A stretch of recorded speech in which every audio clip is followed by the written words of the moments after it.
Welcome back to the NECBO pregame show. I'm Dan Byford here alongside Tim Tawa.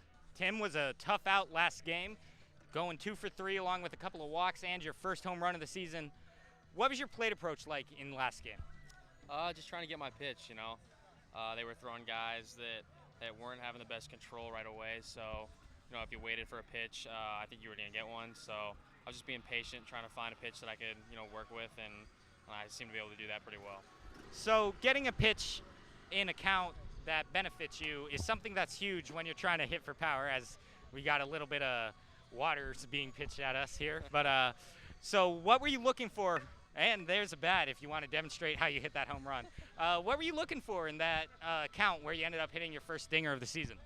Well, I had 2 strikes on me, so they were throwing a lefty, and I knew he had a changeup, so looking for a pitch up pretty much, because that changeup, if it looks good right away, it's probably going to drop a little bit down in the zone. So I was looking for a pitch up, and I got one that was fairly high in a way, but was able just to get good barrel on it, and luckily the wind was blowing out, so it carried out.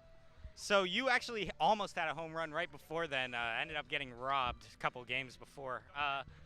How was it to finally break through there?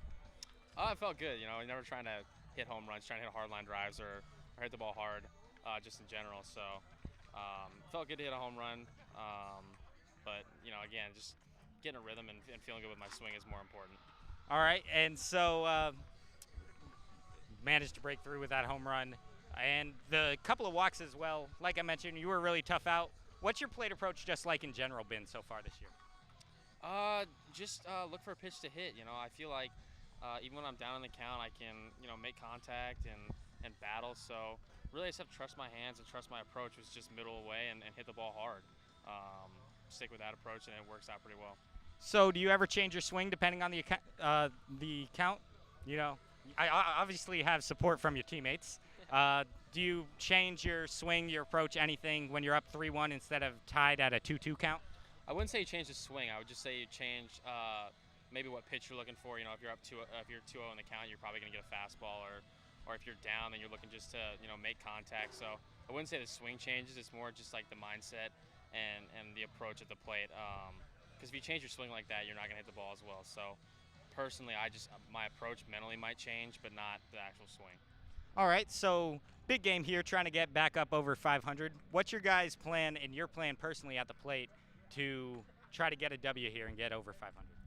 We just want to gain some momentum, I think. Just hit good pitches. We can't chase, we can't give them anything.